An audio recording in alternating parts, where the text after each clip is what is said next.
Today I just want to tell you a little bit about how I go about curating, what are kind of the basic ideas that seem important to me.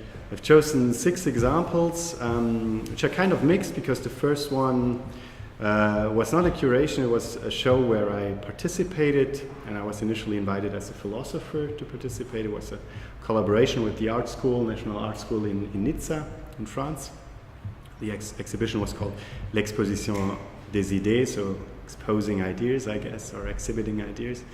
Then one where I both participated and curated the show, which was called Recouvrements. I'll tell you a word about the title later in Paris. And then on the curations de l'écriture, which means of the writing of writing. There was a show on writing in visual art.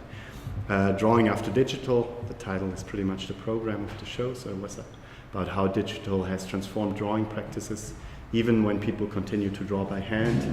How do we look differently at their work? How has it also changed our way to approach works that are handmade? And then a solo show by Benjamin Hugard, which was called Useful Abstraction, which I get to do because I won the ICA prize for art criticism in France, so from the International Association of Art Critics, and I got to curate a show with the artists I had presented during the competition, pretty much. And then I added this year something what I would call extended curation, because basically it's curating for not a space, but in this case a book, but it still has some similarities. You still put together different elements and try to maybe create a narrative or an experience. And so these are the different examples that will come up several times. I wanted to share some of my basic beliefs first, still in this sort of section of where I come from, where I'm speaking from. And one of these beliefs is that a work like this by Roger Excoffon, which is an advertisement, is not necessarily less interesting than a painting by an artist and that's produced in the art world.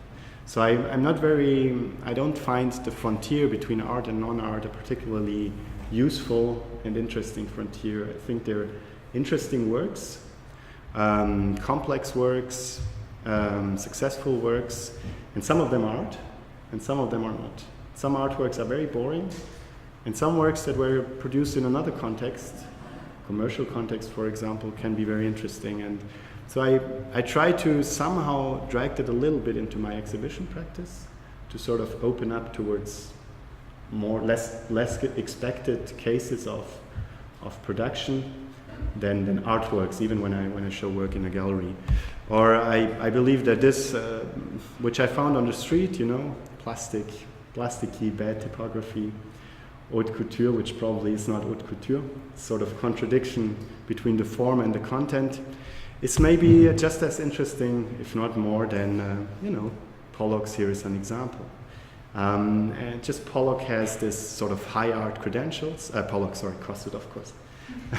Just Cosset has this high art credentials, but I'm not sure that this makes it necessarily more interesting. Of course, this is non-reflective, so on the basis of the creator, as opposed to this work, which is already a reflective work.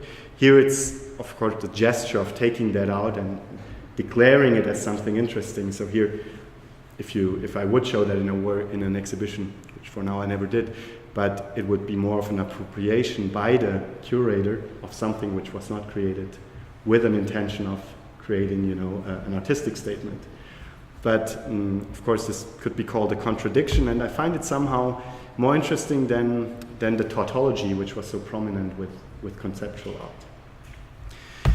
I believe that when we talk about pictures and how they work, this advertisement for Lego is just as informative as some artworks might be, or if we want to think about the support of a work and the image, I believe that this is actually an interesting case to consider. Would I show it in a show? Maybe not. Maybe this is a bit too off. But I think we should have sort of an open mindset and not be focused on that's not art. Don't find that very useful or interesting.